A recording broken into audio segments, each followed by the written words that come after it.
यो मेसेज जाओस् शेरबहादुर देउवाजीको कानमा। दरबार समेत हमला गर्ने दिन जसरी आइपुगेको छ, तासले हमला गरे मात्रै होइन, नेपाल बनाउने पृथ्वीनारायण शाहको नाम लिन नसक्ने, हिन्दुस्तान बनाउनेको चाहिँ फुलमाला चढाउन जान्छ। एकछिन आँखा चिम्लेर विचार गर्नुहोस्, आफ्नो देशमा आफ्नो पैसा नचल्ने देश यो।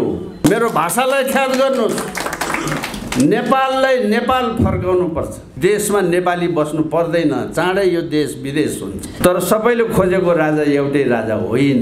नेपाली माओवादीहरू सबैले घर बनाएको छ, त्यहाँ माओवादीले घर बनाएको छ, ख्याल गर्नु। बाजे राजा हुन्न, नाति राजा चाहियो भने मतलब के हो? देशै भित्रभित्रै किरा लगाएर खाइसकेको अवस्था छ। 1 2 3 बस्नु दिनु, होइन भने मैले टुडी खेलमा घर बनाउनु पाउनुपर्छ। टाउको मोल राख्ने ज्यान मारा बसेर चाहिँ यो मुला प्रधानमन्त्री के गर्न सक्दैन? हामी शासनको लागि यो काम गरे होइन। यी मान्छे राष्ट्रवादी होइन। यो डरलाग्दो कुरा हो। यो कहीँबाट आश्रित छ। 296 वटा लुटिएको ब्याङ्कको हिसाब खोज्ने आन्दोलन। भङ्गताको नाममा इन्द्र जात्रा मास्ने काम गरे। प्राध्यापकको कुरा मात्रै होइन, माओवादी गाली गर्छ महेन्द्रवाद भो भने। देश सत्यानाश भो। नवनिर्वाचित पदाधिकारी साथीहरू, उपस्थित महिला एवं सज्जनवृन्द र पत्रकार साथीहरू,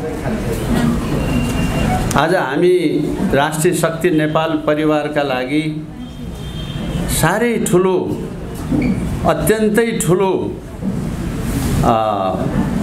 खुसियालीको अवस्था भएको छ। सबैभन्दा पहिला म आजको सभापति खगेशजीलाई हृदयदेखि नै धन्यवाद एवं आभार व्यक्त गर्न चाहन्छु। यो नेपाल राष्ट्र, नेपाल यो उपत्यका, यहाँको वैभवपूर्ण संस्कृति, मूल्य मान्यताको एउटा मूलभूत कडी इन्द्र जात्रा। त्यो इन्द्र जात्राको संरक्षक, उपत्यकाकै संरक्षक, यो सभ्यताकै संरक्षकको हैसियतमा हुनुभएको कुमारी, अनि त्यो संरक्षणको सन्दर्भमा मजिपा लाखे भनेको यहाँहरू सबले नेपाल भनेर कसरी चिन्नुहुन्छ? संसारभरिका मान्छेले नेपाल कसरी चिन्छन् भने यहाँको संस्कृति, यहाँको वैभवता, यहाँको चाहिँ नि कला, यी सारा कुराले चिनिने। त्यसको एउटा मूलभूत कडी मजिपा लाखे, जो स्वयं जिन्दगीभरै लाखे भएर बस्नुभएको, त्यो इन्द्र जात्रामा यो लाखे ननाची राजाको समेत उपस्थिति हुँदैन। त्यो राजाले समेत ढोक गर्नुपर्ने लाखे र त्यो लाखेलाई आफ्नो अगाडि आशीर्वादमा नचाउने कुमारीको साथमा बसेर मैले आज तपाईहरुसँग यति कुरा राख्न पाउनु यो मेरो लागि पनि सौभाग्यको कुरा। नेपाल चिन्हलाई गोर्खाली भनेर चिनिन्छ, नेपाल चिन्हलाई सगरमाथा भनेर चिनिन्छ, नेपाल चिन्हलाई बुद्ध भनेर चिनिन्छ, नेपाल धेरै तरिकाले चिनिन्छ। तर एउटा प्रमुख चिनारी यो देशको संस्कार र संस्कृति भनेर पनि चिनिन्छ। त्यो संस्कृतिको मूल कडी मजिपा लाखे हाम्रो अगाडि आज अध्यक्षको रूपमा उपस्थित हुनुहुन्छ। क्रम भङ्ग गर्ने नाममा काठमाडौँकै एउटा चण्डालले, चण्डाल भन्नुभयो, चण्डालको श्रीमती भनौँ, चण्डाल त गोर्खाको हो क्यारे, श्रीमती चाहिँ काठमाडौँको हो। उसले यो इन्द्र जात्रा मास्ने षड्यन्त्र गर्यो। तपाईहरुलाई कतिको जानकारी छ यसमा? माओवादीको शासन भयो, त्यो भट्टराई भन्ने एउटा पूर्व प्रधानमन्त्रीले, जसको श्रीमती चाहिँ यही काठमाडौँको त्यही लाखे नाच हेरेर हुर्केको छ, त्यसले क्रम भङ्गताको नाममा इन्द्र जात्रा मास्ने काम गरे। क्रम भङ्गताको नाममा, अर्थात् देशको संस्कृति मासिएपछि देश मासिन्छ। आज हुँदा हुँदा एक पछि अर्को गरेर दरबार समेत हमला गर्ने दिन जसरी आइपुगेको छ, तासले हमला गरे मात्रै होइन, यो त कहाँदेखि यसको क्रम सुरु भएको छ। जुन बेला पृथ्वीनारायण शाहले पाटनको क्रिस्चियन पादरीलाई कारबाही गर्नुभयो, त्यो दिनदेखि देश मास्ने काम सुरु भएको छ। यो आजको कुरा होइन। त्यसैले आज गोकर्णको रिसोर्ट कसले खायो, दरबारमा कसले रेस्टुरेन्ट बनायो, यो त गौण कुरा हो भन्छु। तर राष्ट्रमाथि षड्यन्त्र कसरी भएको छ भने, हिजो म अफिसमा थिएँ, यिनै बतासे कुराको लागि एउटा टेलिभिजन मसँग अन्तर्वार्ता लिन आउनुभयो। मैले लामो कुरा गरेँ, यही कुरा भने जो म अहिले तपाईहरुलाई भनिराखेको छु।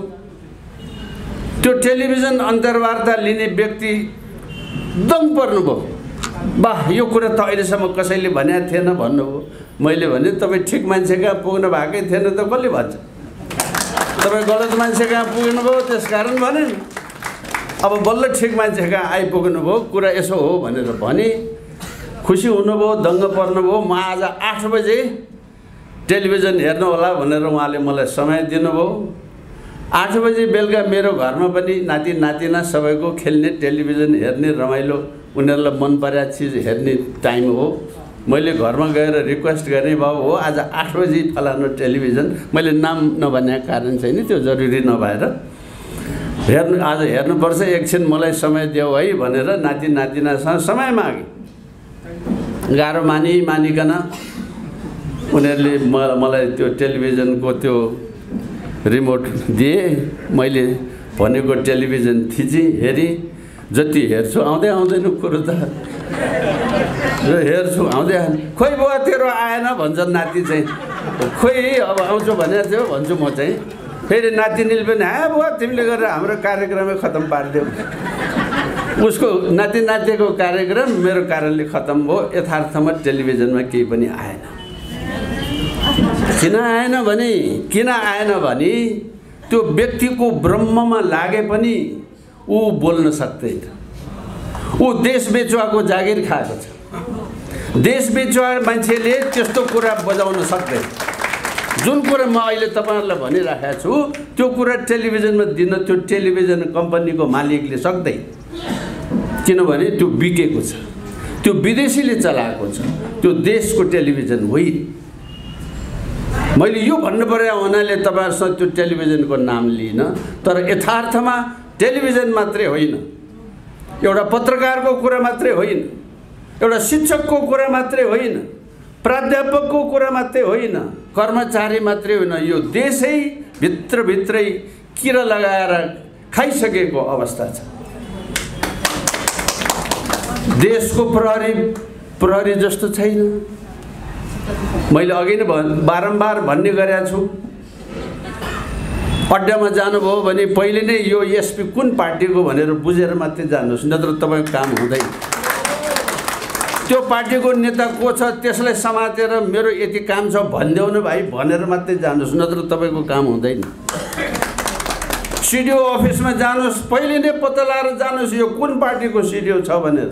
सरकार, देशको सरकार छैन, पार्टीको छ।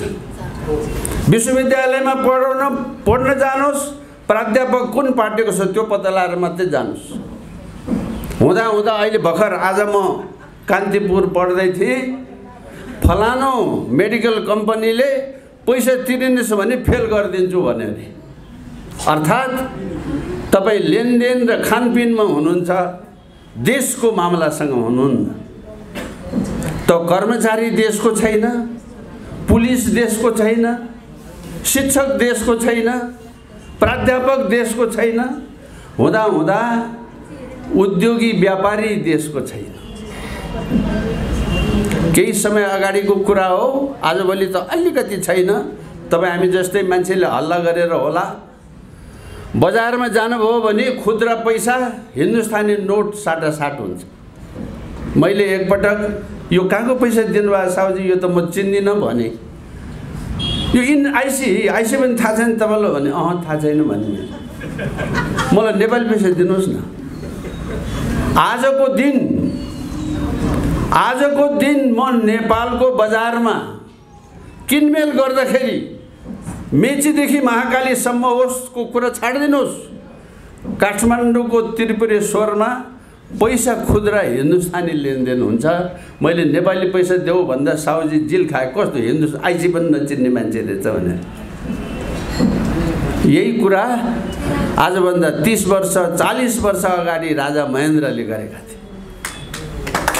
यो देशमा 50-60 वर्षको उमेरका मान्छे हुनुहुन्छ यहाँ, एकछिन आँखा चिम्लेर विचार गर्नुहोस्। आफ्नो देशमा आफ्नो पैसा नचल्ने देश यो, आफ्नो देशमा आफ्नो पैसा चल्ने राजा महेन्द्रले बनाएको।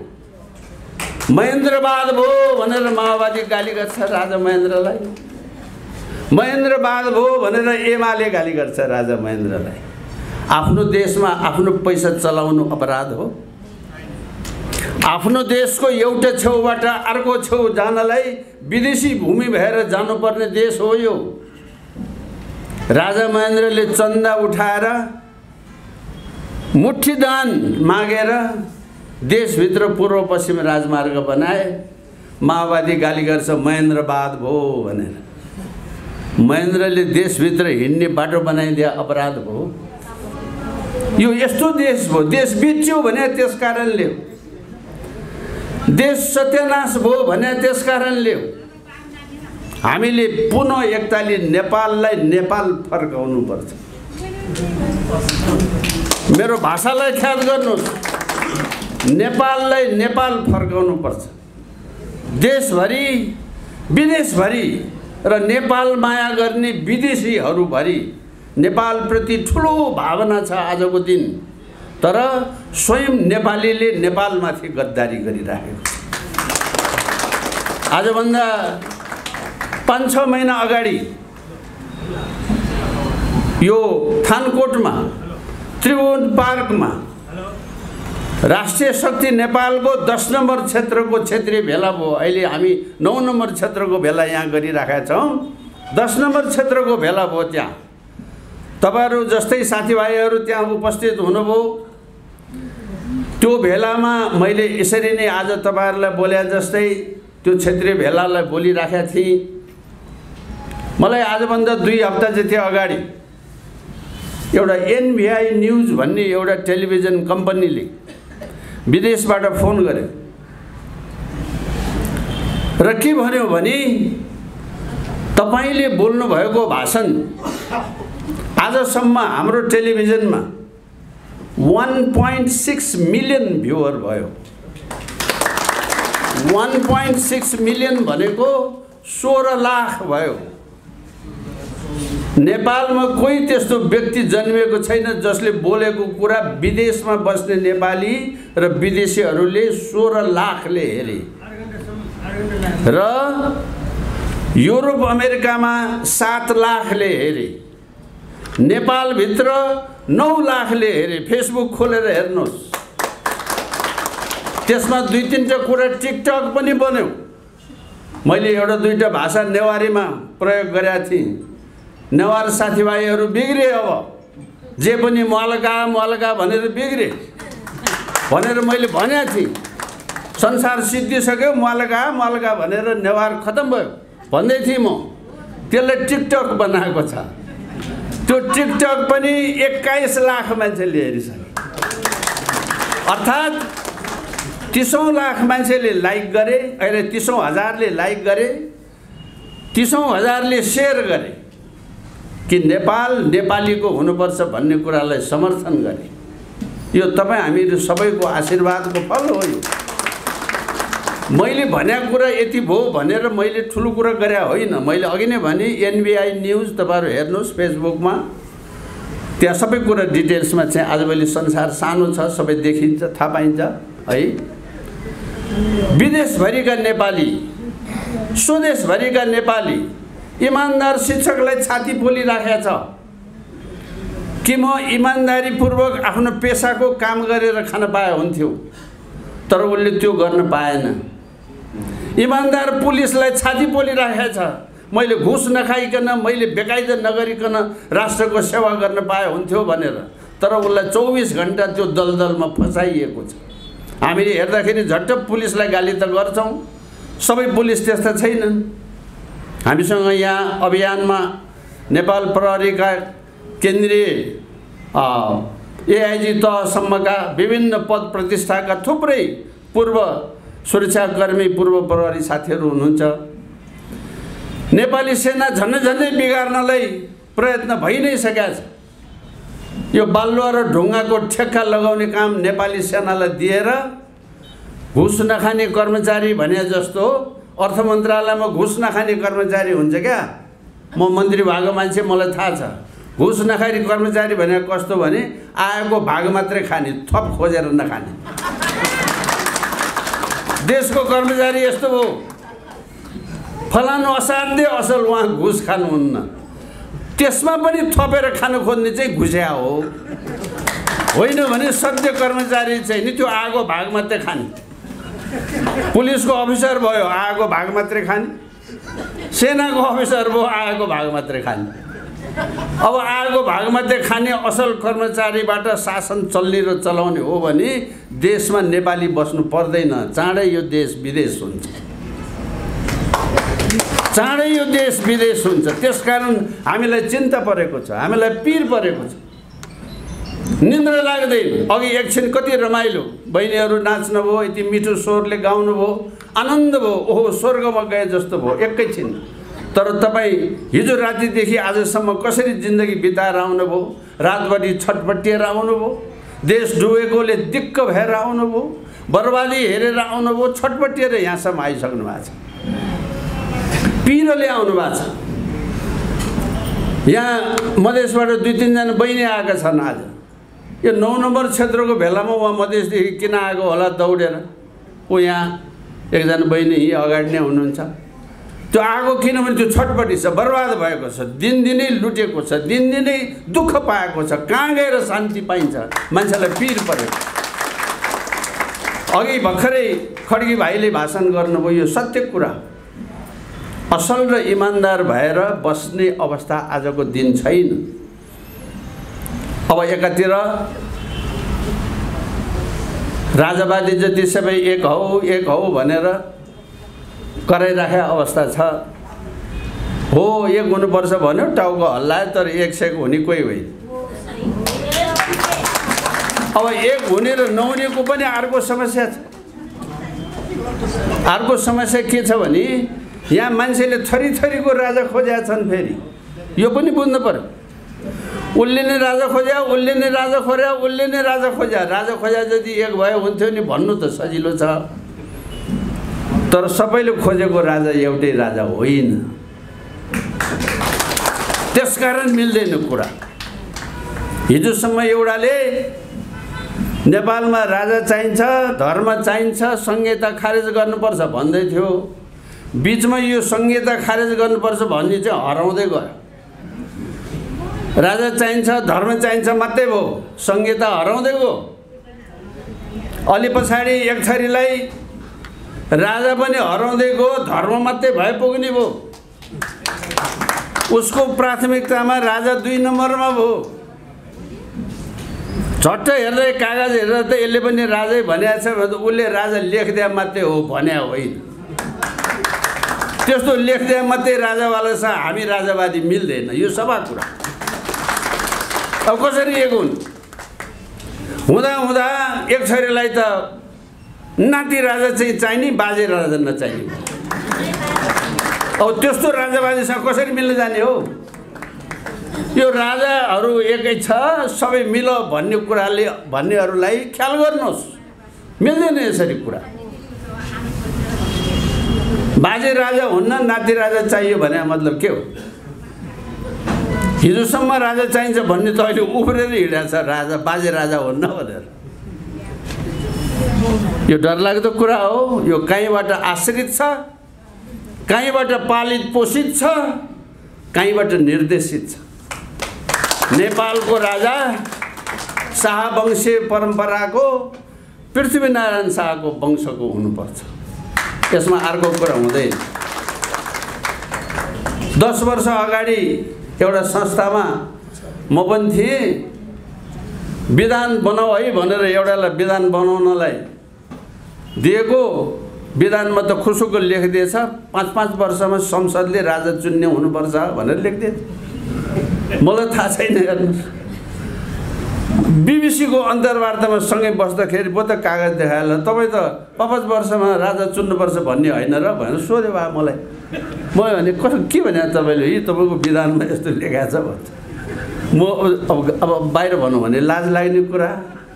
अब आफै हिजो केही समय म बसेको थिएँ, सधैँ बसेको त होइन, आफै बसेको संस्थामा त्यस्तो लेखा पनि छ। ओहो, यसो भए त विष्ट पनि राजा भन्ने भयो, कार्की पनि राजा भन्ने भन्यो होइन त भने उसले। अनि मैले हो यसो भए त हो भने। अब हेर्नुहोस् है, त्यो अगाडिको टाउको पनि छैन, पछाडिको टाउको पनि छैन, पुच्छर पनि छैन। केशरबहादुर बिष्टले विष्ट भए पनि हुन्छ, कार्की भए पनि हुन्छ, राजा भन्यो भनेर यति मात्रेको टिकटक बनाएर साउन 4 गते बसन्तपुरमा, गत साउन 4 गते 20,000 को जुलुस गऱ्यौँ हामीले बसन्तपुरमा। राति 10 बजे एक छोरीले त्यस्तो टिकटक बनाएर भाइरल गरिदियो। ओ यो त बेइमान बदमास रहेछ केशरबहादुर, यो त विष्ट राजा चाहिन्छ भन्न थाल्यो भनेर आएको। तपाईहरु कयौँले त्यो टिकटक हेर्नुभयो होला। अर्थात् देशमा एउटा सत्य काम गर्न हिँडेको मान्छेको विरुद्धमा कसरी षड्यन्त्र हुन्छको मैले तपाईहरुलाई एउटा उदाहरण बनाएको। यो सारा कुराहरुलाई ख्याल गरेन भने, बुझेन भने मान्छेलाई भ्रम पर्छ। हाम्रो अभियानमा हिँड्ने साथीहरुलाई यस्तो भ्रमले बिहानै बेलुका अनेक किसिमको भ्रम पार्दिने, उल्टापल्टा कुरा सुनाइदिने, भएको नभएको कुरा लगाइदिने, यस्तो पनि गर्ने चलन छ। अब अहिले एउटा नयाँ बुद्धि आइरहेछ फेरि। म त्रिभुवन विश्वविद्यालयमा पढाउने प्राध्यापक हुँ। मैले केही वर्ष पाटन कलेजमा पनि पढाएँ। सौभाग्यले अहिले भन्दाखेरि कहिलेकाहीँ म भन्दिनँ, तर स्वयं उहाँले नै भन्ने गरे हुनाले म दोहोऱ्याइदिउँ। हाम्रो जनरल रामकृष्ण थापा मैले पढाएको विद्यार्थी हुनुहुन्छ। मैले पाटन कलेजमा उहाँलाई पढाएको। उहाँ बीए पढ्दै हुनुहुन्थ्यो त्यति बेला। आज हामीसँगै एउटा मित्र भएर नेताको रूपमा हामी सँगसँगै बसेर काम गरिरहेका छौँ। त्यो पढाएको बेलादेखिको आजसम्म हामीहरूको सङ्गत र सम्पर्क टुटेको छैन।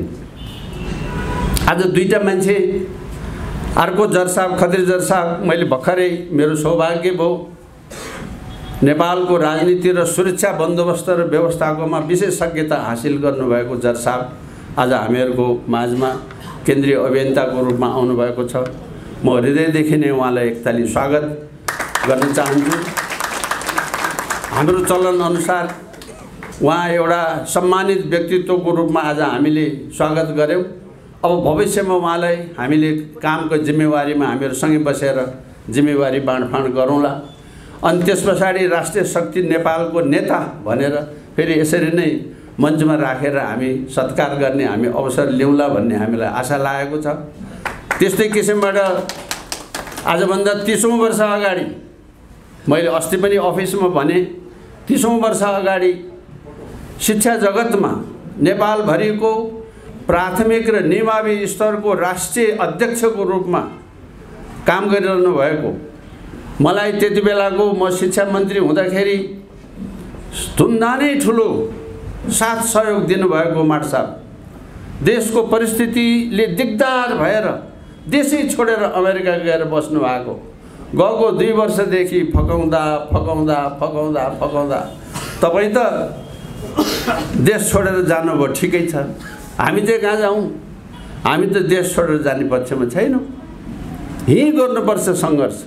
तपाईँ पनि बाहिर बसेर देशको चिन्ता नगर्नुहोस्, यतै आउनुहोस्, यहीँ बसेर सँगै काम गरौँ भनेर हामीले बारम्बार अनुरोध गऱ्यौँ। त्यो अनुरोधलाई स्वीकार गरेर आज हामीसँग यहाँ आएर आज भर्खरै मैले केन्द्रीय अभियन्ताको रूपमा उहाँलाई पनि सम्मान गर्ने मौका पाएँ। रुद्र माट साहब, म माट साहब भन्छु, वरिष्ठ शिक्षाविद 8 नम्बर क्षेत्रमा हुनुहुन्छ रुद्र सापकोटाजी। अब 8 नम्बर क्षेत्रले अर्को फेरि यस्तै किसिमको भेला गर्दाखेरि अब उहाँको भूमिका र कामहरू हामीहरू सबै गर्छौँ। अर्थात् एक थोपा गर्दै हिरामणि ज्वारा जोड्दै हामी यो शक्तिलाई ताकतवान बनाइराखेका छौँ। आजको दिन तपाईहरुलाई भन्दाखेरि मलाई बडो ठुलो गौरव लाग्छ। भर्खरै पूर्वमा पश्चिममा हाम्रो साथीहरू गएर आउनुभयो। अघि साथीले 68 जिल्लामा हाम्रो सम्पर्क छ भन्नुभयो। हाम्रो यो उद्घोषक साथीले होइन, अहिले हामी अब हालसालै पश्चिमको पर्वत जिल्ला र पूर्वको धनकुटा जिल्ला थपिएपछि हामी अस्तिबाट 70 जिल्लामा हाम्रो संगठन भएको छ। 70 जिल्लामै हामी टनाटन संगठन ठुलो भइसक्यो, त्यो मैले भने होइन। तर 70 जिल्लामा अब हामीहरूको संगठनात्मक गतिविधि सुरु भयो। कहीँ हामी भर्खर सम्पर्क समितिमा छौँ, कति जिल्लामा भर्खर बन्दैछ। कहीँ हामी जिल्ला समिति सानो सम्पर्क समितिमा पुगेका छौँ र कहीँ हामीले ठुलै जिल्ला समितिहरू गठन गरिसकेका छौँ। हामीले सयौं साना ठुला भेलाहरू गरिसकेका छौँ। यस्तै किसिमको भेलाहरू गरिसकेका छौँ। तुरुन्तै 8 नम्बर क्षेत्रमा एउटा भेलाको आयोजना गर्छौँ र त्यसपछाडि आउँदो 27 गते पृथ्वी जयन्तीको कार्यक्रम मनाइसकेपछि अब सिंगै पूर्व भेगमा तयारी भइराखेको छ। पूर्वाञ्चल क्षेत्रमै एउटा ठुलो क्षेत्रीय भेला गर्ने तयारी भइराखेको छ। चाँडै हामी त्यो काम पनि गर्छौँ र पश्चिमाञ्चल क्षेत्रमा पनि त्यो किसिमको तयारी भइराखेको छ। अर्थात् हामी अब आन्दोलनको तयारी र सुरुवातमा छौँ। यहाँहरू सबैले यो कुरा ख्याल गर्नु पर्यो। आन्दोलन भनेको हत्या हिंसा गर्ने होइन, ज्यान मार्न जाने होइन, लुट्न जाने होइन। यो आन्दोलन चाहिँ कस्तो भने 296 वटा लुटिएको ब्याङ्कको हिसाब खोज्ने आन्दोलन। यसभन्दा अगाडि देशमा 296 पटक ब्याङ्क लुटिएको छ। त्यो हिसाब बुझाउनु पर्छ। हामीले खोज्ने हिसाब चाहिँ त्यस्तो हिसाब। अरू त कुरा छाड्दिनुस्। यो अहिलेको बतासे कुरा मैले हिजो टेलिभिजनमा भनेको, त्यो मनरा खोलाको छेउमा आजकै बालवाला प्रधानमन्त्री शेरबहादुर देउवा प्रधानमन्त्री भएको बेलामा आजभन्दा झन्नै 10 वर्ष अघि त्यो मनरा खोलामा उहाँकै हातले शिलान्यास गरेको मान्छे हो भने, स्वाभिमान हो भने यो मेसेज जाओस् शेरबहादुर देउवाजीको कानमा। उहाँले नै शिलान्यास गरेको कि त्यहाँ एउटा इन्टरनेसनल कुलिङ सेन्टर बनाउने भन्ने थियो मनरा खोलाको छेउमा। त्यो सरकारी जग्गा हो। आनाको अहिले 1.5 करोड जान्छ। त्यो नेपाली माओवादीहरू सबैले घर बनाएको छ। त्यहाँ माओवादीले घर बनाएको छ। ख्याल गर्नु। म तपाईहरुलाई अहिले नै सार्वजनिक घोषणा गर्छु, कथम कदाचित हामी खाले मान्छे आयो शासनमा भने म पहिले त्यो घर भत्काउँछु। याद यो त्यहाँको दरबारको बतासे कुरा मात्रै होइन। तपाईँ हामीले केटाकेटीदेखि यो काठमाडौँको नेवार उठ्यो भने के उठ्यो, उठेर के गर्नु पर्यो काठमाडौँको नेवारले? यो बागमती र विष्णुमती हेर्नुहोस् त। तपाईँ हामीले सधैँ माछा मारिराखेको, खेलिराखेको, पौडी खेलिराखेको, देशवासीले स्वच्छ पानीको व्यवहार गरिराखेको खोला हो यो। आज खोला कहाँनिर सध्य छ र को बसेको छ यो खोलामा? छोड्नुपर्छ ठाउँ। हुँदैन। थापाथलीका पुल मुनिका दाजुभाइले अन्तै ठाउँ खोज्नुपर्छ। त्यहाँ बस्न पाइँदैन। 1, 2, 3 बस्न दिनु होइन भने मैले टुँडीखेलमा घर बनाउनु पाउनुपर्छ। काठमाडौँवासीले भन्नुहोस्, यो लाखेले भन्नुहोस् म टुँडीखेलमा घर बनाउँछु भनेर। कसरी नदिन वा जो मन लाग्यो त्यसले जहाँ गऱ्यो भने म काठमाडौँवासीले चाहिँ टुँडीखेलमा घर बनाउनु नपाउने? मेरो घर चाहिएन। भक्तपुर बाहेको जरसाबले किन नबनाउने? मैले किन नबनाउने? यो त अत्याचार भयो नि, मनपरी भयो नि। म त्यही भएर भन्दैछु ओली के अरे बालवाला प्रधानमन्त्रीलाई, उहाँको हातबाट हेर्नुहोस् देशको बेइज्जती कस्तो छ। जापानको सम्राटले, म तपाईहरुलाई म कुनै बेला कृषि मन्त्री पनि थिएँ, जापानको सम्राटले नेपाली राजालाई श्री 5 वीरेन्द्र महाराज सरकारलाई एउटा अन्तर्राष्ट्रिय कुलिङ सेन्टर उपहार दिएको, दुईटा कुरा उपहार दिएको। एउटा कर्णालीको एकातिर मात्रैको झोलुङ्गे पुल, बुझिराख्नुपर्छ नेपाली जनताले, त्यो विचित्रको एसियामै नभएको एउटा झोलुङ्गे पुल अहिले त अन्त पनि धेरै बनिसक्यो, तर नेपालको त्यो कर्णालीको झोलुङ्गे पुल भनेको एकापट्टि मात्रै पोल भएको झोलुङ्गे पुल, मोटर जाने झोलुङ्गे पुल, त्यो जापानी सरकारले नेपाली राजालाई उपहार दिएको। दुईटा उपहार जापानी सरकारले दिएको के को उपलक्ष्यमा भने जापानी सम्राटको जन्मदिनको उपलक्ष्यमा। एउटा कर्णालीको झोलुङ्गे पुल, एउटा मनराको अन्तर्राष्ट्रिय कुलिङ सेन्टर। अर्थात् नेपाली किसानहरूको, नेपाली फुल व्यवसायीहरूको, अघि यहाँ दुईटा बहिनी तरकारी व्यवसायीको बहिनीलाई मैले साधारण सदस्य बनाएँ। उहाँहरू तरकारी व्यवसायको महिला, यो टोलको, उहाँहरूको जीवनमा उहाँहरूले बेचेको तरकारी युरोप अमेरिका कसरी पुर्याउने कल्पना छ? देशले सोच्ने भने त यस्तो कुरा जापानी सरकारले सोचेर नेपाली राजा त्यहाँबाट जस्ताको तस्तै फ्रेस भएर एयरपोर्टबाट हवाईजहाजमा उडाउनुहोस्। संसारमा हल्यान्ड भन्ने देशले दिनको 4वटा 747 हवाईजहाजमा त्यो ट्युलिप भन्ने फुल मात्रै निकासी गर्छ संसारभरिलाई। त्यो त्यसै निकासी हुँदैन, त्यसका लागि अन्तर्राष्ट्रिय कुलिङ सेन्टर चाहिन्छ। चिसो तातो मिलाउनु पर्छ, नत्र भने त्यहाँ टिपेर ल्याएको साग यहाँ ल्याइ पुऱ्याउन्जेल लुद्रुक भन्छ, त्यो सागको काम छैन। त्यो हावापानी मौसम मिलाउने त्यसलाई इन्टरनेसनल कुलिङ सेन्टर भन्छ। म त्यसको व्याख्या अहिले बढी नगरौँ। त्यस्तोको निमित्त बनाएको दिएको र प्रधानमन्त्री शेरबहादुर देउवाले शिलान्यास गरेको। हेर दुर्गति, छि छि छि छि। आज फेरि 4 पटक कि 5 पटक प्रधानमन्त्री भइसक्यो, आफैले शिलान्यास गरेमा आफ्नो टाउको मोल राख्ने ज्यान मारेर बसिरहेछ। यो मलाई प्रधानमन्त्री के गर्नै सक्दैन? यस्तो पनि प्रधानमन्त्री हुन्छ? यो त नालायकको पर। अब नालायक त अब अदालतले बकस दिएपछि त नालायक हुने नि हो। फेरि त्यो जितेको होइन, जनताले बनाएको होइन, खसादियो नि। अब आफै एउटा अदालतको न्यायाधीशलाई यो तिम्रो कार्पेट खोइ भन्ने, कार्पेट त गाईले कुल्चिहाल्यो नि भने जस्तै। अदालतको न्यायाधीश घुस खाँदैन नि, त्यो कार्पेट चाहिँ नि के भइरहन्छ, के भइरहन्छ। त्यो भन्यो भनेदेखि यसले घुस खायो भन्यो भनेर फेरि अर्को मुद्दा लगाइदेला भन्ने पिर। यस्तो दुर्गति हेर्नुहोस्। देश जस्तो छैन।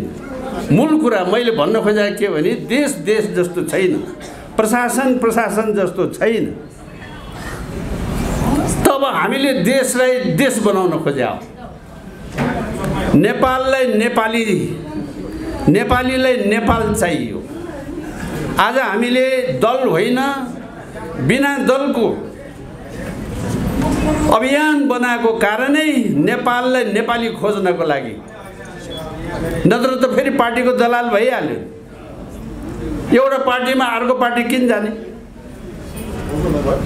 मेरै पार्टी ठुलो, अर्काको पार्टीमा किन जानु पर्यो? त पार्टी नभनिकन पहिले नेपाल बनाउनु पर्यो।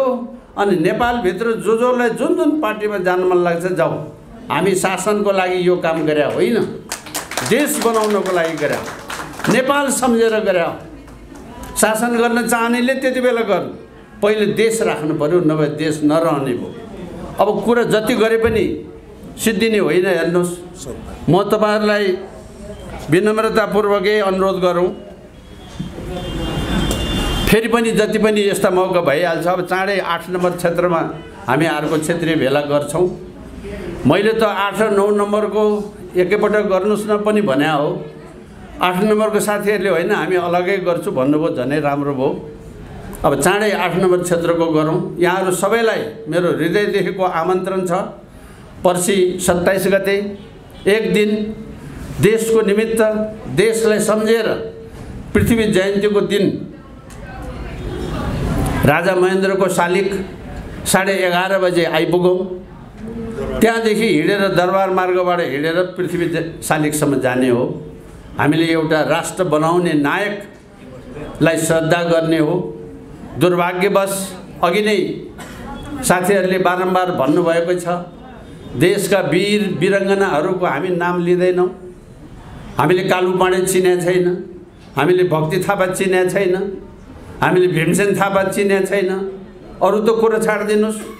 ऊ यहाँ नालापानीको सिनेमा बनाउने एउटा भाइ अघि भर्खर यहाँ देखाएको थियो, उहाँ यो हाम्रो क्षेत्रीय समितिको अहिले सहसचिव हुनुभयो। उहाँहरूले मुलुकलाई यति ठुलो गुण लगाउनु भयो, अनिवार्य रूपमा अहिले कहाँ चलेको छ थाहा छैन। यो सिनेमा हेर्न नबिर्सनु होला। नालापानीको त्यो नालापानीमा देशको दुर्भाग्य हेर्नुहोस् है, कसरी देशको विरुद्ध एउटा षड्यन्त्र भएको छ भन्ने कुराको म तपाईँलाई एउटा उदाहरण बताएको। तपाईँले झाँसीकी रानी के भन्ने यस्तो यस्तो नाम त सुन्नुभयो होला नि, हो? को झाँसीकी रानी भने? हिन्दुस्तानको झाँसीकी रानीको चाहिँ त खुब पढ्नु भएको छ तपाईँहरूले। कालापानीमा दुधे बच्चालाई छातीमा बाँधेर त्यत्रो ताकतको विरुद्धमा लड्ने नेपाली महिलाको नाम थाहा छ? देशले देशको विरुद्ध षड्यन्त्र गर्ने भने यस्तो कुरा। खोइ त्यो वीरङ्गनाको नाम ल्यायो, सीताको एउटा नाम, भ्रिकुटीको एउटा नाम, तेस्रो नाम त थाहा छैन मलाई। एउटा कसले फेरि गार्गी पनि भने, ल गार्गी पनि भने, 3टा नाम। करोड नेपालीमा यही 3टा महिला हुन् बहादुर, अरू भाइ। अर्थात् देशैले उसको नाम मेटाइदिएको छ। भक्ति थापाको नाम हुने ठाउँमा त्यो लड्ने वीरङ्गना महिलाको नाम किन नभएको भने? खोइ त्यो नाम स्वयं महिलाहरूले खोज्नुपर्छ अब यस्तो नाम, जसले दुधे बालक छातीमा बाँधेर, पटुकाले बाँधेर, खुकुरी लिएर त्यो बेलायती शासन, त्यत्रो संसार जित्ने शासकको विरुद्धमा लड्यो। त्यो लडेर मर्ने महिलाको नाम कसैलाई थाहा छैन। यो देश विरुद्धको षड्यन्त्र भने यस्तो हुन्छ। त्यसैले देशको कुरा नगर्ने, मार्क्स पढेपछि ठुलो मान्छे भइन्छ। कार्ल मार्क्स भने सोध्नुहोस् त, यहाँ यी चाहिँ बिहान बेलुका दाल भात खाएकाहरूलाई कति भन्छ, कति भन्छ? माओ सेतुङ सोध्नुहोस् त, माओ सेतुङको देशको राजाको नाम लियो भने चाहिँ महेन्द्र पथ हुने, त्यो प्रतिगामी हुने। यही शेरबहादुर देउवा यदि अस्ति हिन्दुस्तान गएको भए हिन्दुस्तानीले नाकमा नथी लगाएर डोरार लगाएर महात्मा गान्धीलाई माला चढाऊ भन्छ, अनि ऊ चाहिँ झुकेर माला चढाउँछ, जसले पनि चढाउँछ। आफ्नो देशको पृथ्वीनारायण शाहको नाम त लिन सकिन्न भन्छ। नेपाल बनाउने पृथ्वीनारायण शाहको नाम लिन नसक्ने, हिन्दुस्तान बनाउनेको चाहिँ फुलमाला चढाउन जान्छ। यो नगचराहरूले गर्ने काम, आफ्नो देशको स्वाभिमान बिर्सिनेहरूले गर्ने काम। आफ्नो देशको देश बनाउने मान्छेलाई बिर्सेर यस्तो काम जसले गर्छ त्यो देशको राष्ट्रवादी हुँदैन। यी मान्छे राष्ट्रवादी होइनन्। यिनबाट मुलुकलाई खतरा छ। मैले भने नि, आफ्नो स्वार्थ पर्यो भने आफैले शिलान्यास गरेर कुरोको घर बनाउन त सक्दैन, अब अरू के कुरा गर्ने।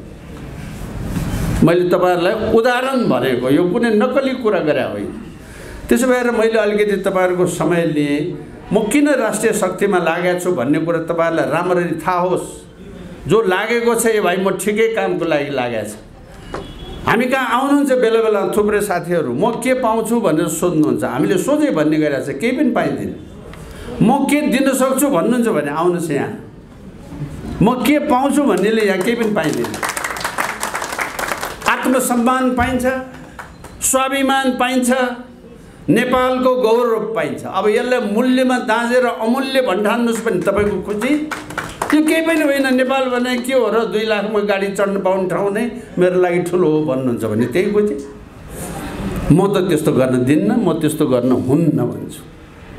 त्यसो भएको हुनाले साथी हो, तपाईँहरू सबैलाई हृदयदेखि नै धन्यवाद छ। हाम्रो खगेश भाइलाई हृदयदेखि धन्यवाद छ। हाम्रो कुमारीलाई मेरो हृदयदेखि आभारी छ। स्वयं देश बनाउने राजा पृथ्वीनारायण शाहले काठमाडौँ उत्रिसकेपछि सबैभन्दा पहिले कुमारीको हातको टीका लगाएर अनि देशको अभियान सुरु गरे। कुमारीले पनि 5 औँलाले टीका लगाएको। यो 5 औँलाले टीका लाउने भने ठुलो कुरा हो। टीका यसरी पनि लाउन सकिन्छ, टीका साइलो औँलाले मात्रै पनि लाउन सकिन्छ, टीका 3 औँलाले मात्रै पनि लाउन सकिन्छ। तर 5 औँलाले टीका लाउने भनेको त्यो मान्छेलाई सम्पूर्ण अधिकार भगवानले पनि दिए। कुमारीले सम्पूर्ण अधिकार भगवानले आशीर्वाद निधारमा पृथ्वीनारायण शाहलाई दिएपछि यो देशको एकीकरणको प्रक्रियाको बृहत्तता सुरु भयो। त्यसो भएको हुनाले केही समय अगाडि कुमारीसँग हाम्रो भेट भयो अनि कुमारीलाई हामीले स्वागत गऱ्यौँ अफिसमा। कुमारीलाई अफिसमा स्वागत गरेपछि टीका लाउने कुरा भयो। मैले भने म त कुमारीलाई टीका लाउँदिन, कुमारीले पो हामीलाई टीका लाउने हो, हामीले कुमारीलाई टीका लाउने होइन भनेर मैले त्यसो भने। बाहिर एउटाले आलोचना गरिहाल्नु भयो, ल केशरबहादुर कति माथिएको, कुमारीलाई टीका लगाइदिएछ केशरबहादुरले भने। हेर्नुहोस् है, यो मैले यो बाहिर अरूलाई थाहा नभएको कुरा उहाँलाई चाहिँ थाहा छ, तर मैले भनिदिएँ नाम नलिकन भनिदिएँ। कति ठुलो भएको केशरबहादुर, कुमारीलाई टीका लगाइदिएछ। मैले टीका ला होइन म भन्दैछु, म उल्टो त्यो कसले भन्छ भनेर होइन, मेरो संस्कारले भगवानलाई मैले टीका लगाउने हो। म त भगवानको हातबाट टीका लगाउने मान्छे हुँ। मैले त्यसो भनेर टीका नलाएको मान्छे। त्यो कुमारी निस्किनु पाएको छैन अफिसबाट। बाहिर आलोचना चाहिँ के भयो भने केशरबहादुर यति माथिएको ठुलो मान्छे भएको कि कुमारीलाई टीका लगाइदियो, ल भयो अब भने।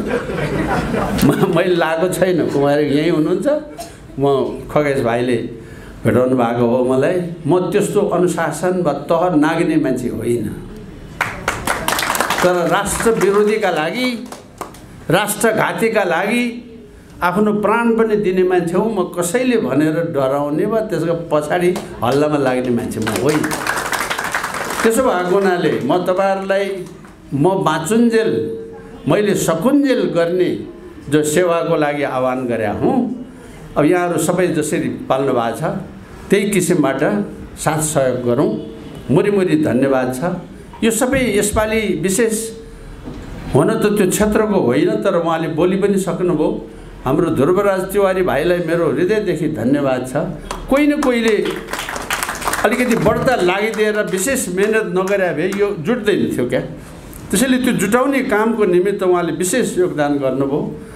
पूर्वतिर गएर एक थरी साथीहरूले धेरै काम गर्नुभयो, पश्चिमतिर गएर अर्कोले धेरै काम गर्नुभयो, तर यहाँ काठमाडौँमा यो जुटाउनलाई उहाँले विशेष योगदान गर्नुभएको छ। त्यसो भएर मैले विशेष धन्यवाद व्यक्त गरे हुँ। यहाँहरु अरूहरूले पनि जल्दी जे गर्नुहुन्छ सके जति गरिदिनुस्। यसमा को तलमाथिको कुरा पनि छैन, सानो ठुलोको कुरा पनि छैन। देश बचाउने एकमात्र लक्ष्य र देश बचाउने एकमात्र उद्देश्य लिएर हिँडेको यो संस्था हो। त्यति भएपछि पुग्यो। बाँकी अरूले आफ्नो आफ्नो क्षमताले गरी खाने हो। तपाईहरु सबैलाई मलाई यो प्रमुख आतिथ्य ग्रहण गर्ने यतिका कुरा मैले भोको पेटमा तपाईहरु बसेर सुन्ने समय गरिदिनु भयो, त्यसको लागि म आभारी व्यक्त गर्न चाहन्छु।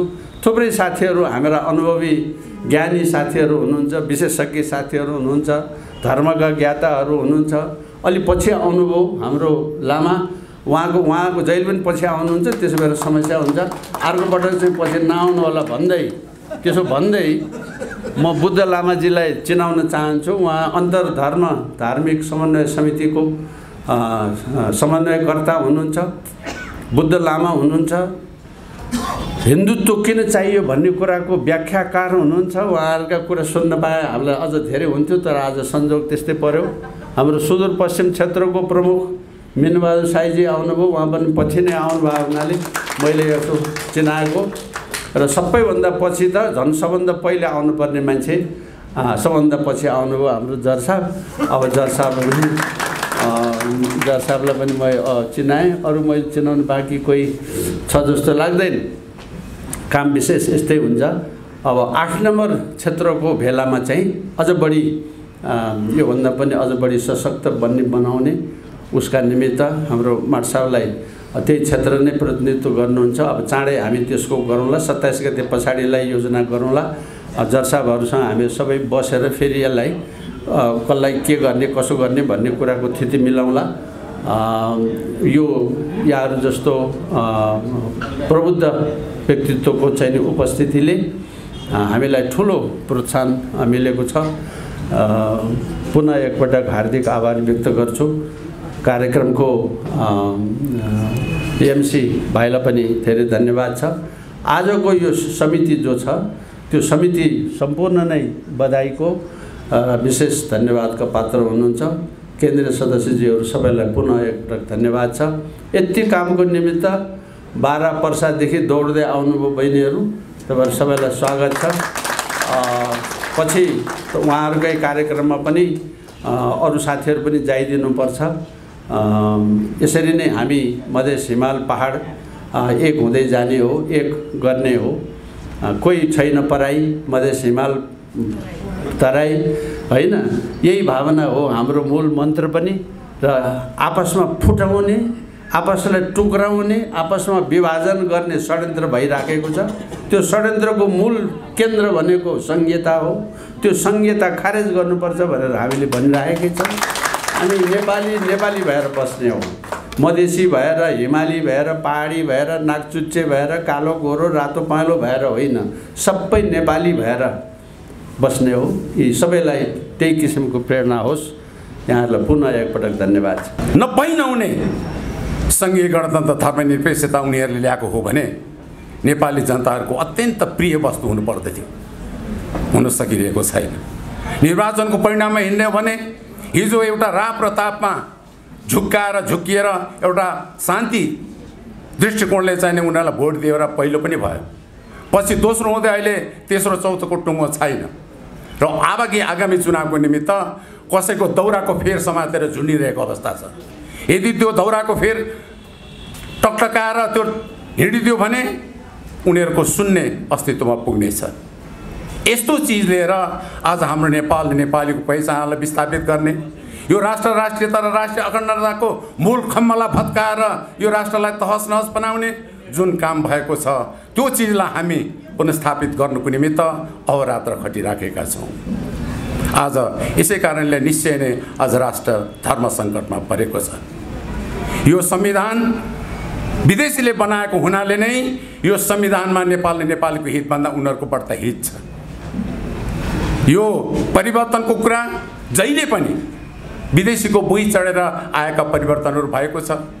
हिजो पञ्चायतलाई फेक्ने बेलामा पनि विदेशीको बुई चढेर आए र गणतन्त्र आइपुग्ने र राजसंस्थालाई फ्याक्ने बेलामा पनि विदेशीको बुई चढेर यो नेपालको राजनीतिक प्रणालीहरू परिवर्तन भएको हुनाले त्यो परिवर्तन भएर आएको व्यवस्थामा नेपालीको हित देखिँदैन, भेटिँदैन। सर्वथा जसले परिवर्तन गर्नेमा साथ सहयोग गर्दै आयो उनीको मात्रै हित भइराखेको छ। हाम्रो चाहिँ राष्ट्रियता कमजोर हुँदै गइराखेको छ। आज सरकार यहाँ बन्ने र बनाउने काम तिनी विदेशीहरूले गरिराखेका छन्। आज गिराउने, भोलि भत्काउने, फेरि बनाउने, त्यही भएको हुनाले यो सरकारले नेपालीको हितमा भन्दा बाह्य अदृश्य शक्तिको सेवा गर्ने काम गरिराखेको छ। म यसको पनि उदाहरण पेश गर्न चाहन्छु। निर्मला पन्तको बलात्कारपछि भएको हत्या आजसम्म कानुनी दायरामा आउन नसकेको कारण के हो भने नेपालमा यो बाह्य प्रेरणाबाट बनेको संविधान अनुसार बनेको सरकार तिनै बाह्य शक्तिहरूले बनाएको सरकार हो। त्यही भएर उनीहरूको मालिकले बनाएको सरकार र उनीहरूको मालिकको नातागोताबाट भएको के बलात्कार र हत्या भएको हुनाले यो सरकारले कुनै पनि हालतमा छुन सक्दैन। त्यसै गरिकन तुइन घटना पनि यहाँले सुन्नु भएको छ। तुइन घटना काटेर मार्यो भन्ने कुरा सर्वत्र नेपाल सबै बोलिराखेको छ, तर पनि कानुनी दायरामा आउन नसकेको कारण विदेशी जुन अदृश्य शक्तिले यो काम गरिराखेको छ त्यसैले बनाएको सरकार भएको हुनाले अब उनीहरूको मालिकको तर्फबाट त्यो हत्या काम भएको हुनाले उनीहरूको मालिकको नातागोताबाट त्यो भएको हत्यालाई कानुनी दायरामा आउन सक्दैन।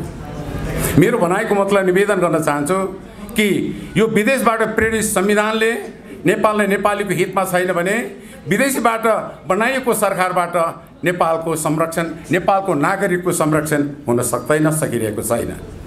त्यसले गर्दा हामी यो राष्ट्रिय शक्ति नेपाल, हामी यो पहिचानलाई स्थापित गर्नुको निमित्त लागि परेका छौँ।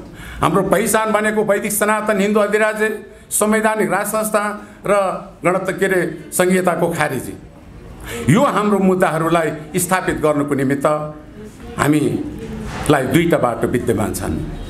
एउटा बाटो संविधानको बाटो जाने हो र एउटा बाटो गैर संविधानको बाटो जाने हो। संविधानको बाटो जानेहरूले चुनाव लड्दै जाने, चुनावमा चाहिँ जबसम्म 2/3 बहुमत प्राप्त गर्न सकिँदैन तबसम्म यो मुद्दा प्राप्त गर्न सकिँदैन। त्यो बाटोबाट आज राष्ट्रिय प्रजातन्त्र पार्टी हिँडिराखेको छ।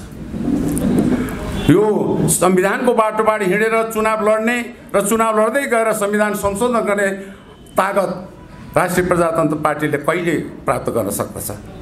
अहिले 0 सोचेर एउटा सिटमा अल्झिएको छ। अब यो चुनावमा 15-20 सिट जित्ला, 5 वर्षपछि अर्को 50-60 जित्ला, 10 वर्ष भयो, अरू चाहिँ 5 वर्षमा अरू बढी जित्ला। जित्दै जाँदाखेरि कति वर्ष लगाउने होला? तर पनि आफ्नो गन्तव्यमा पुग्न सक्ने निश्चित र सम्भावना छैन। अनि त्यो चुनाव हुँदै गर्दाखेरि त यता सिट बढ्दै गए पनि गणतन्त्रको संस्थागत हुँदै जान्छ। जरा किला लगाउँदै हल्लाउँदै पनि हल्लाउन नसकिने अवस्थामा पुग्दछ। त्यसै भएको हुनाले त्यो बाटोबाट हाम्रो गन्तव्यमा पुग्न सकिने सम्भावना निश्चित छैन। त्यसै भएको हुनाले हामीले गैर संवैधानिक बाटो रोजेका छौँ। संविधान गैर संवैधानिक बाटोबाट सडक आन्दोलनबाट जसरी हाम्रो पहिचानलाई लुटेर लगे, हामी त्यसरी नै लुटेर फेरि हाम्रो चाहिँ हाम्रो राष्ट्रिय पहिचानलाई पुनर्स्थापित गर्न चाहन्छौँ। त्यो भनेको हामीले चाहिँ 77 जिल्लामा हाम्रो सङ्गठन विस्तारित गर्ने, हरेक इलाका स्तरमा गर्ने, हरेक जनवर्गीय सङ्गठन गर्ने, हामीसँग तालमेल मिल्ने सबै व्यक्तित्व र सङ्घ संस्था सङ्गठनहरूसँग हामी सहकार्य गर्दै अगाडि बढ्ने हो।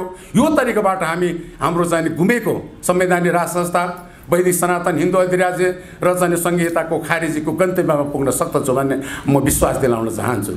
हिजो विगतमा पनि नेपालको परिवर्तनको अनेकौं घटनाक्रममा यही प्रक्रियाबाट चाहिँ परिवर्तन भएको छ। हिजो राजा फ्याक्दै गर्दाखेरि कुनै संविधानको बाटोबाट हिँडेर राजा फ्याँक्या होइन। हिजो पञ्चायत फ्याँक्दाखेरि कुनै संविधानको बाटो हिँडेर पञ्चायत फ्याँकिएको होइन। बहुदलीय व्यवस्थाबाट गणतन्त्रमा पुग्ने र पुर्याउने काम पनि संविधानको बाटोबाट हिँडाएर परिवर्तन भएको छैन। उनीहरूले चाहिँ यो बाटोको त्याग गरेर हाम्रो यो राष्ट्रको पहिचानलाई विस्तारित गर्ने हो भने हामी पनि त्यही सडक आन्दोलनबाट हाम्रो लुटेर गएको संवैधानिक राज संस्था, हाम्रो वैदिक सनातन हिन्दू अधिराज्य र हाम्रा संहितालाई खारिज गरेर छाड्ने क्रममा तपाईँहरूलाई म आह्वान गर्न चाहन्छु। तपाईँहरू विशेष गरिकन युवा साथीहरूले आज यो धरापमा पर्दै गएको, सङ्कटमा पर्दै गएको राष्ट्रियतालाई बचाउनुको निमित्त अब सुतेर बसेर होइन, अब अगाडि आउने बेला आइसकेको छ।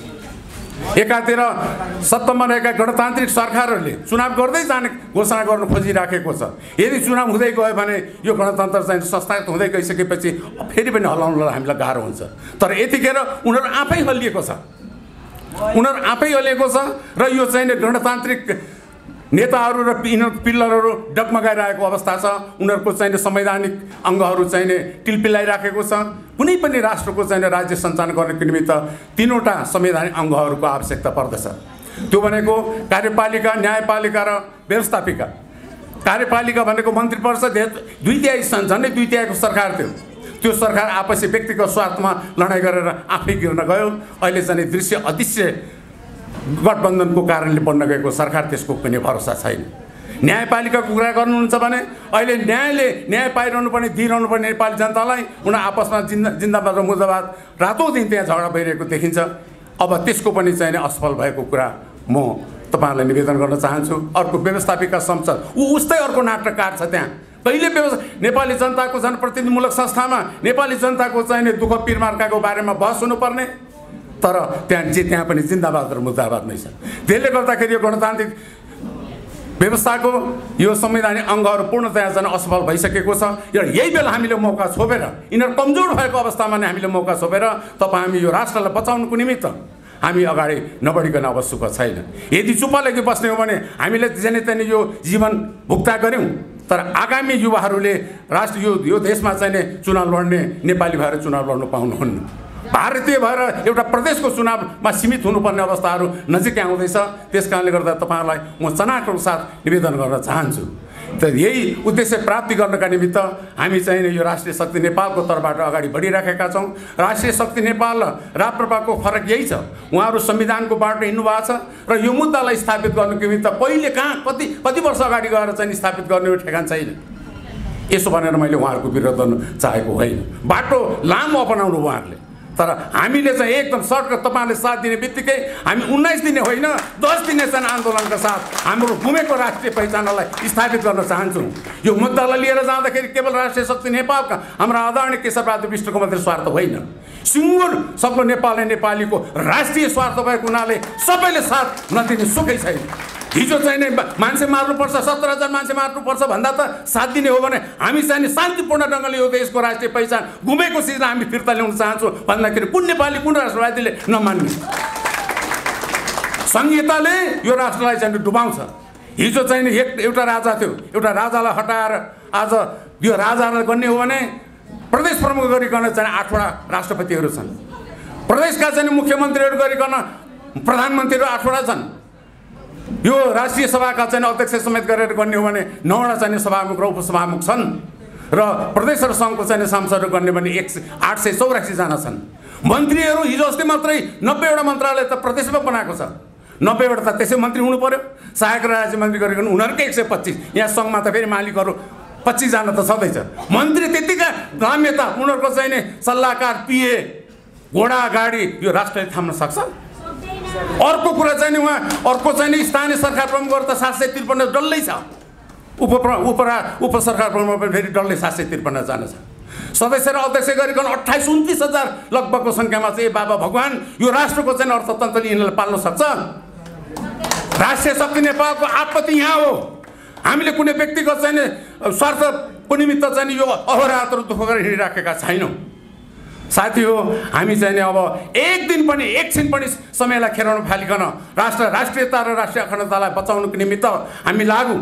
हामी सडकमा लाग्दै गर्दाखेरि हामीले यो राष्ट्रियता बचाउनुको लागि सडकमा हामी आन्दोलन गर्दै जाँदै गर्दाखेरि हामीले बचाउनु खोजेको हाम्रो मात्र होइन, पुलिसले हामीलाई उभिएर डन्डा हान्ने भूमिको पनि हामीले रक्षाको निमित्त हिँड्दैछौँ भने सुरक्षाकर्मीहरूले हामीलाई प्रहार गर्नु हुँदैन। केशरबहादुर विष्ट रामु रायहरूको मात्रै त भूमि बचाउन हामी हिँडेको होइन, जसले हामीलाई डन्डा बर्साउने प्रहरी साथीहरू हुनुहुन्छ, सुरक्षाकर्मी साथीहरू हुनुहुन्छ, जहाँ उभिएर हामीलाई डन्डा बर्साउनुहुन्छ उहाँ उभिएको धरतीलाई पनि बचाउन हामी हिँडेको प्रहरी साथीभाइहरूलाई हामी त्यही आह्वान गर्ने हो। त्यसले गर्दाखेरि राष्ट्रिय शक्ति नेपाल र राप्रपाको फरकको कुरा मैले निवेदन गरेँ। उहाँहरू चाहिँ त्यो संवैधानिक बाटो हिँडिरहनु भएको छ, हामी चाहिँ एकदम सर्टकट छिटो घरमा पुग्ने हो क्या। हामी घुमेर हाम्रो जीवनकालमा पनि नपुग्ने बाटो हामी चाहिँ चाहँदैनौँ। अब उहाँहरू चाहिँ अब त्यो जीवनकालमा चाहिँ पनि नपुग्ने खालको बाटो हिँडिरहनु भएको छ। तर म आह्वान गर्न चाहन्छु आज नै हाम्रो सडक आन्दोलनमा यदि यो मुद्दा उहाँहरूले पनि चाहेको भने हाम्रो सडक आन्दोलनमा उहाँहरू सरिक हुनुपर्दछ, हामी अनुरोध गर्दछौँ। तर उहाँहरू पनि सडक आन्दोलनमा हामीलाई पनि हामी आउँछौँ पनि भन्नुभएको छ। तर उहाँहरू त झन्डा लिएर आउनुहुन्छ, उनीहरूको पार्टीको झन्डा लिएर आउनुहुन्छ। पार्टीको जनता त त्यो आन्दोलनमा कुनै नेपाली जनताले यसो साथ दिनु जाउँ भन्दाखेरि त झन्डा देख्छ कस्तो झन्डा राप्रपा म त राप्रपा होइन भनिदियो भने उहाँहरूलाई अप्ठ्यारो पर्छ। हामीलाई अप्ठ्यारो पर्दैन, हाम्रो पार्टी होइन, हाम्रो पार्टीको झन्डा छैन, हामीसँग छ सिङ्गो सग्लो नेपाल नेपाली 3 करोड नेपाली जनताको साझा राष्ट्रिय झन्डा छ।